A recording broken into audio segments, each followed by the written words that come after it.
कृष्ण वंदे जगत गुरुं गीता के ये हैं टॉप 8 श्लोक। अर्थ सहित इन्हें समझिए। कर्म में लीन रहा जाए। ध्यायतो विषयान् पुंसः संगस्तेषु जायते। संगात् संजायते कामः कामात् क्रोधोऽभिजायते। द्वितीय अध्याय श्लोक 62। अर्थ विषय वस्तुओं के बारे में सोचते रहने से मनुष्य को उनसे आसक्ति हो जाती है। इससे उनमें कामना यानी इच्छा पैदा होती है और कामनाओं में विघ्न आने से क्रोध की उत्पत्ति होती है। इसलिए कोशिश करें कि विषयाशक्ति से दूर रहते हुए कर्म में लीन रहा जाए। मनुष्य खुद अपना ही का नाश कर बैठता है। क्रोधात् भवति सम्मोह सम्मोहात् स्मृति विभ्रम।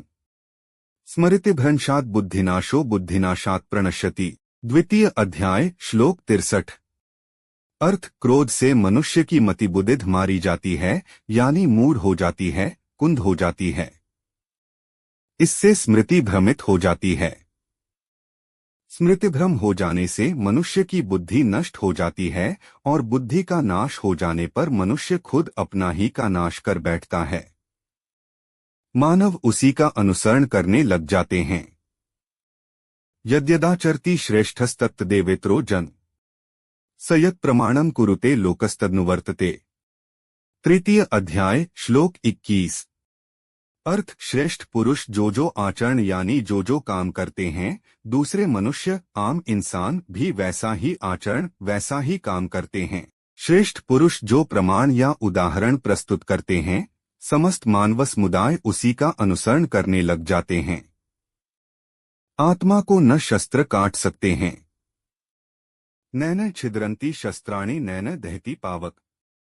न चैन क्लेद्यन्त्यापो न शोष्यति मारुत।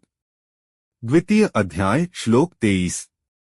अर्थ आत्मा को न शस्त्र काट सकते हैं, न आग उसे जला सकती है, न पानी उसे भिगो सकता है, न हवा उसे सुखा सकती है। यहाँ श्री कृष्ण ने आत्मा के अजरमर और शाश्वत होने की बात की है। यदा यदा हि धर्मस्य ग्लानिर्भवति भारत अभ्युत्थानमधर्मस्य तदात्मानं सृजाम्यहम्। चतुर्थ अध्याय श्लोक 7।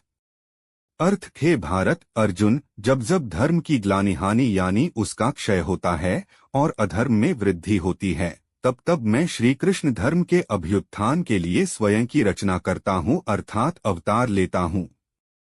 युगों युगों से प्रत्येक युग में जन्म लेता आया हूँ। परित्राणाय साधूनां विनाशाय च दुष्कृतां धर्म संस्थापनार्थाय संभवामि युगे युगे।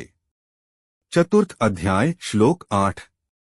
अर्थ सीधे साधे सरल पुरुषों के कल्याण के लिए और दुष्कर्मियों के विनाश के लिए धर्म की स्थापना के लिए मैं श्री कृष्ण युगों युगों से प्रत्येक युग में जन्म लेता आया हूँ। अपनी इंद्रियों पर संयम रखने वाले मनुष्य श्रद्धावान लभते ज्ञान तत्पर संयतेन्द्रिये ज्ञान लब्ध्वा परां शांतिं चिरेणाधिगच्छति। चतुर्थ अध्याय श्लोक 39। अर्थ श्रद्धा रखने वाले मनुष्य, अपनी इंद्रियों पर संयम रखने वाले मनुष्य साधन पारायण हो अपनी तत्परता से ज्ञान प्राप्त करते हैं, फिर ज्ञान मिल जाने पर जल्द ही परम शांति को प्राप्त होते हैं। सभी धर्मों को त्याग कर सर्वधर्मान् परित्यज्य मामेकं शरणं व्रज त्वा सर्वपापेभ्यो मोक्षयिष्यामि मा शुच। 18वां अध्याय श्लोक 66।